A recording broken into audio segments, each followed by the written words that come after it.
তোমাদের সকলকে মহাশিবরাত্রির অনেক অনেক শুভেচ্ছা। আর আমরা সবাই সুন্দর করে সাজুগুজু করে চলে এলাম আমাদের সিটি কালীবাড়িতে পুজো দিতে, বাবার মাথায় জল ঢালতে। যেহেতু এই বছর মহাশিবরাত্রির টাইমিংটা 5টার পর লেগেছিল, তাই আমরা একটু রাত করেই এসছি। কিন্তু আসার পর দেখছি জাস্ট অনেকটা ভিড় হয়ে গেছিলো, কিন্তু আমাদের পর যারা এসেছিলো তারা আরও লম্বা লাইনে দাঁড়িয়েছে। আর আমরা আজকে সবাই শাড়ি পরেছি। শাগুন আর বুনু রানীগঞ্জ থেকে এসছে স্পেশালি আমাদের সাথে পুজো করবে বলে, একা বাসে এসছে। আর প্রথমবারও একা বাসে এসছে। আর এখানে রুবিদি, আরতি বৌদি সবাই ছিল। আমরা অনেক দিন পর প্রায় সবাই একসাথে আবার এলাম জল ঢালতে। না হলে প্রায় 5 বছর আগে না 4 বছর আগে এসেছিলাম।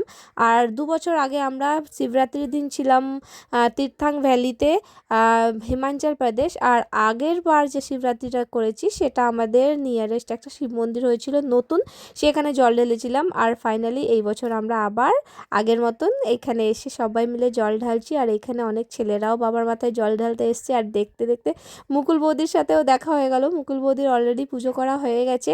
আর এইখানে আমাদের যে ঠাকুরমশাই আছে সে আমাদের একটা আত্মীয় মামাই হয়, তবে এইখানে সবাই গোল করে বসে গেছে। মানে এক রাউন্ড একটা ব্যাচ কমপ্লিট হয়ে গেল, এবার আমরা যাব।